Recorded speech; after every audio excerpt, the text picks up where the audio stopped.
Yang keras? Tidak.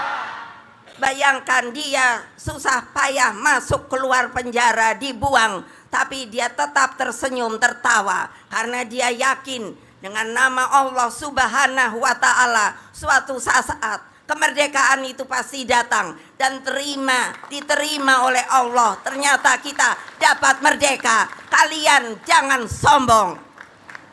Siapa yang mau keluar dari PDI Perjuangan? Sini ngomong, angkat tangan. Angkat tangan. Benar? Tidak ada yang mau? Nah, siap kalau ibu bilang perintah ibu.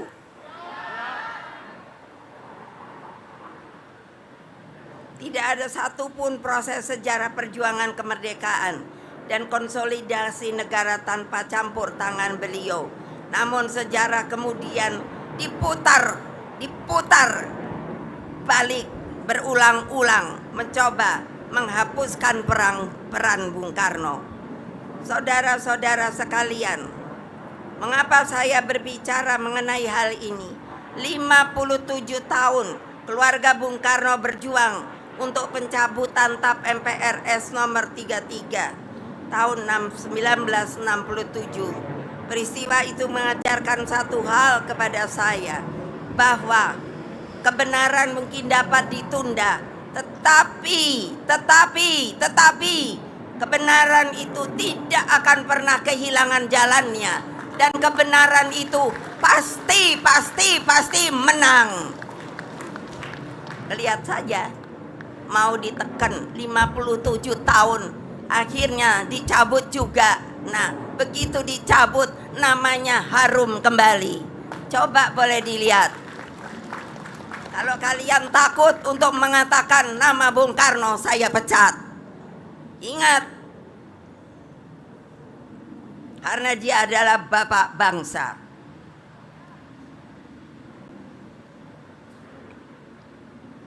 Saya berbicara bukan hanya karena saya anak Bung Karno. Saya seringkali waktu masih muda, kalau saya membela Bung Karno dibilang, oh tentu saja kamu anaknya. Tapi saya langsung tunjuk orang itu. Kalau orang tuamu dibikin begitu, apakah tidak kamu juga akan berbuat seperti saya? Lalu saya harus mengaku menjadi anak orangnya siapa? Apakah begitu? Diam dia. Kamu pun harus begitu.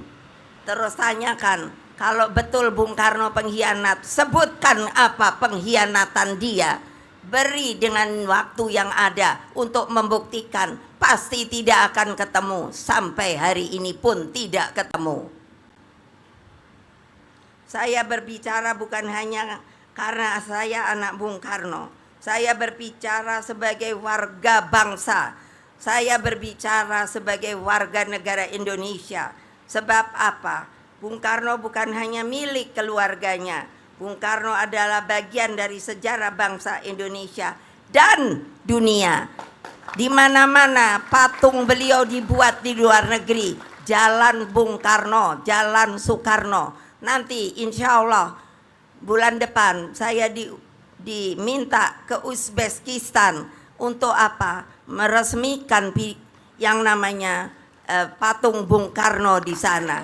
Mengapa kita melecehkan dia? Apa maunya?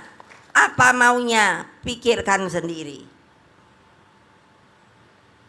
Karena itu mengapa kita tidak boleh mewariskan kebencian kepada generasi berikutnya, tetapi kita juga tidak boleh mewariskan ketidakjujuran sejarah.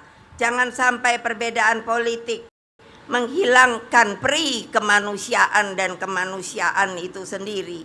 Jangan sampai kekuasaan mengalahkan suara hati nurani.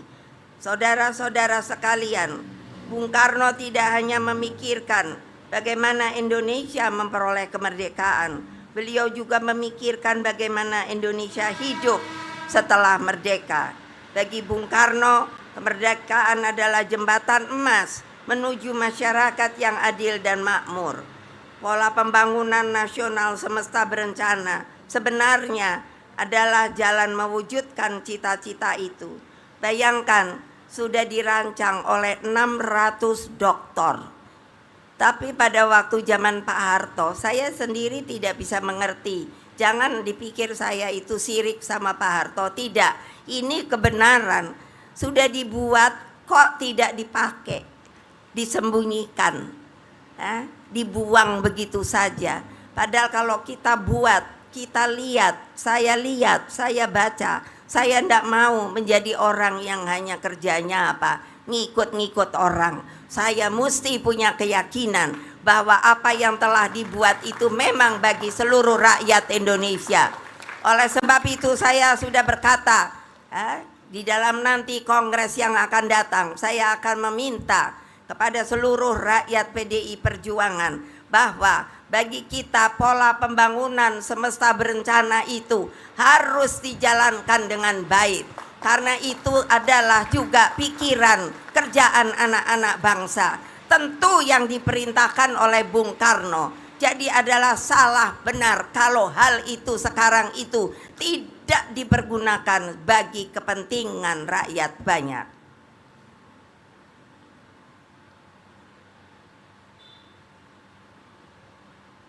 Pola pembangunan nasional Indonesia semesta berencana adalah jalan mewujudkan cita-cita itu. Pola pembangunan tersebut dirancang dengan menghimpun pikiran dan sumbangsih lebih dari 600 doktor, bukan dokter. Doktor tuh insinyur lah, dan lain, serta para ahli bangsa.